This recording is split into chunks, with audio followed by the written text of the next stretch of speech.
Hello my dear learners, बिल्कुल एक नए वीडियो में आप सभी को स्वागत करता हूं। यह जो वीडियो है क्लास 12 के स्टूडेंट के लिए है।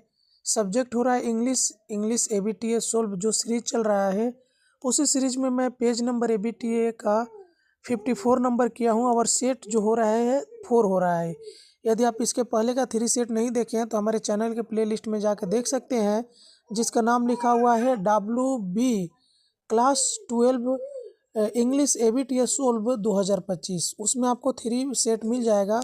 साथ ही साथ आपको इम्पोर्टेंट बात बता दूं कि मैं देखा हूं कि पिछले 7 ईयर्स से पढ़ाकर क्लास 12 को वेस्ट बंगाल बोर्ड को डायरेक्ट क्वेश्चन एबीटीए से आते हैं, तो इसमें मैं एमसीक्यू और एसएक्यू को डिस्कस करूंगा। तो ठीक है, तो चलिए हमारा पहला क्वेश्चन है। साथ ही साथ और एक आप लोगों से रिक्वेस्ट है, वीडियो को लाइक करिए, अपने दोस्तों में शेयर करिए, कमेंट करके बताइए कि आप वेस्ट बंगाल के किस डिस्ट्रिक्ट से इस वीडियो को देख रहे हैं। साथ ही साथ आपको बताना, अगर आपको पीडीएफ चाहिए तो इस वीडियो के डिस्क्रिप्शन में मेरा व्हाट्सअप नंबर दिया गया है, वहां से जुड़कर कुछ टर्म्स एंड कंडीशन पर आपको पीडीएफ जरूर प्रोवाइड किया जाएगा। चलिए हमारा पहला क्वेश्चन देखिए क्या है कि the sun in Mussoorie is described as, तो डिलीशियस, यानी हिंदी में भी इसको मैं ये कर दिया हूँ ट्रांसलेट, यानी मसूरी में सूरज का वर्णन किया जाता है तो स्वादिष्ट, माने काफ़ी अच्छा माना जाता है।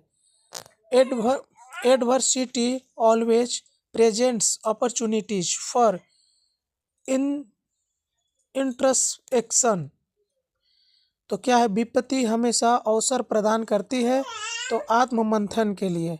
Half nelson is related to, तो रेसलिंग, यानी हाफ नेल्सन संबंधित है तो कुश्ती से। The bearded wounded man came running at dusk, यानी दाढ़ी वाला घायल आदमी दौड़ता हुआ आया था तो सूर्यास्त के समय। पोइट्री से देखिए questions. And then it is done, here is refer to, तो किलिंग ए ट्री, और फिर यह हो जाता है, यहाँ यह किससे संदर्भित करता है, तो पेड़ को मारना।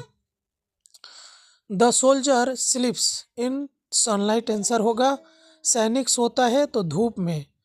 The gold complexion of the sun get affected, तो ऑफन, यानी सूरज के सुनहरे रूप पर प्रभाव पड़ता है तो अक्सर। द ग्रास होपर सिंग्स इन ए मीडो, टिड्डा गाता है तो एक चारागाह में। चारागाह माने जहाँ पे बहुत ज़्यादा जानवरों जैसे गाय भैंस बकरी का चरने का बहुत बड़ा जगह को चारागाह बोलते हैं। The name of the field adjacent to Oxen Meadows in, तो बर्चवुड। आगे, Chubukov thinks the Guess in shot in the muzzle, यानी चुबुको सोचता है कि गैस थूथन में छोटा है। ठीक है, आगे, the peasants of Natalia's father's grandfather had the free access to use the meadows for, तो 14 ईयर्स, यानी नातालिया के पिता के दादा के किसानों को मेडोज का उपयोग करने की स्वतंत्र पहुंच थी तो 14 ईयर्स तक। आगे, he is old and age अगली एज ए वर्न आउट कब हर्स, हियर ही इज गेस, तो हियर ही इज माने क्या है, तो गेस है। वह बुढ़ा है और एक घिसे पीटे घोड़े जैसा बदसूरत है, यह वह किससे संदर्भित करता है, तो गेस से। एमसीक्यू ऐसे क्यों देखिए आप लोग। We will soon be at your station, what is the station spoken here, तो हेयर स्टेशन रिफर्स टू, कौन सा स्टेशन है, सरमपुरा। हमने कहा कि जल्द ही हम आपके स्टेशन पर होंगे, यहाँ स्टेशन का मतलब क्या है, तो यहाँ स्टेशन का मतलब सरमपुरा स्टेशन के बारे में बताया जा रहा है। What is the advantage of adversity, यानी according to Kalam's father, adversity always presents opportunity for introspection, विपत्ति का क्या लाभ है, तो कलाम के पिता के अनुसार विपत्ति हमेशा आत्ममंथन के अवसर प्रदान करती है। What face remark did the narrator make about the girl? तो the narrator made a safe remark about the girl, you have an interesting face. लड़के के बारे में कथावाचक ने क्या सुरक्षित टिप्पणी की है? सॉरी, लगता है यहाँ पे कुछ मिस्टेक हुआ है, लड़की होगा लड़के के जगह पे।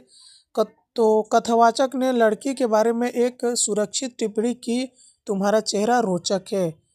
How was the childhood of Kalam? The childhood of Kalam was materially and emotionally secure. यानी कलाम का बचपन कैसा था? तो कलाम का बचपन भौतिक और भावात्मक रूप से सुरक्षित था। What did Mrs Jones purse contain? तो Mrs Jones purse contained everything except the hammer and nails. Mrs Jones के पर्स में क्या था? तो मिसेस जोन्स के पर्स में सब कुछ था सिवाय हथौड़े और कीलों के। Why did the jar go to the hermit? तो the jar was not satisfied with the answers given by learned man, so to get the right answers to his questions he went to the hermit। ठीक है, यानी jar साधु के पास क्यों गया? तो jar विद्वानों द्वारा दिए गए उत्तरों से संतुष्ट नहीं था, इसीलिए अपने प्रश्नों के सही उत्तर पाने के लिए वह साधु के पास गया था। How did Roger look like? तो Roger looked like he was 14 और 15 years old, frail and willow, like he was wearing tennis shoes and blue jeans. Roger कैसा दिखता था? तो रोजर ऐसा दिखता था जैसे वह 14 या 15 साल का हो, दुबला और बबूल के पेड़ जैसा। उसने टेनिस के जूते और नीले जींस पहनी हुई थी। Why was the bearded man attacked by the bodyguard of the tsar? तो the bearded man was the enemy of the tsar because the tsar had killed his brother and seized his property, so he was attacked by the bodyguard of the tsar. Tsar के अंगरक्षक ने दाढ़ी वाले आदमी पर हमला क्यों किया था? तो दाढ़ी वाला आदमी जार का दुश्मन था, क्योंकि जार ने उसके भाई को मार दिया था और उसकी संपत्ति जब्त कर ली थी, इसीलिए जार के अंगरक्षक ने उस पर हमला किया था। How can a tree be killed ultimately? A tree can be killed ultimately by uprooting it. यानी एक पेड़ को अंततः कैसे मारा जा सकता है? तो एक पेड़ को अंततः उखाड़ कर यानी उसकी जड़ें खींचकर मारा जा सकता है। How does the river live on the valley? The river यानी the stream lives a long stream of silver on the bright grass. नदी घाटी पर क्या छोड़ती है?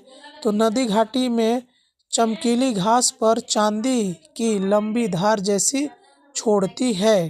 How can a tree be uprooted? The root of a tree can be pulled out from the earth cave by tying it with a rope. एक पेड़ को कैसे उखाड़ा जा सकता है? तो एक पेड़ की जड़ को रस्सी से बांधकर धरती की गुफा से बाहर खींचा जा सकता है। They fill the hollow of the wood. What does the word hollow mean here? तो here the hollow of the wood refer to the valley. वे लकड़ी की खोखली को गिरा देते हैं, यहाँ खोखली का क्या मतलब है? तो यहाँ लकड़ी की खोखली का मतलब घाटी है। How do the darling birds of May get affected? तो the darling birds of May get affected by rough winds. यानी मई के प्रिय कलियों पर क्या प्रभाव पड़ता है? तो मई के प्रिय कलियों पर तेज हवाओं का प्रभाव पड़ता है।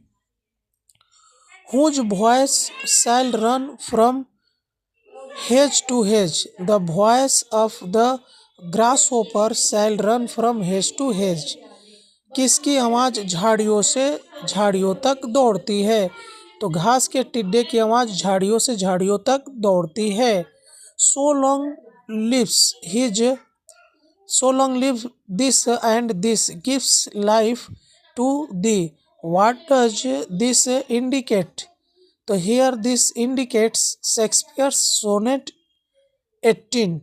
जब तक यह जीवित है यह तुम्हें जीवन देता है। यहाँ यह किससे दर्शाता है? तो यहाँ यह शेक्सपियर की सोनेट 18 को दर्शाता है। Who sings among the grassy hill, the grasshopper sings among the grassy hills. यानी घास वाली पहाड़ियों में कौन गाता है? तो घास के टिड्डे घास वाली पहाड़ियों में गाते हैं। तो इस वीडियो में बस इतना ही, मिलते हैं किसी और वीडियो में। चलिए तब तक के लिए जय हिंद।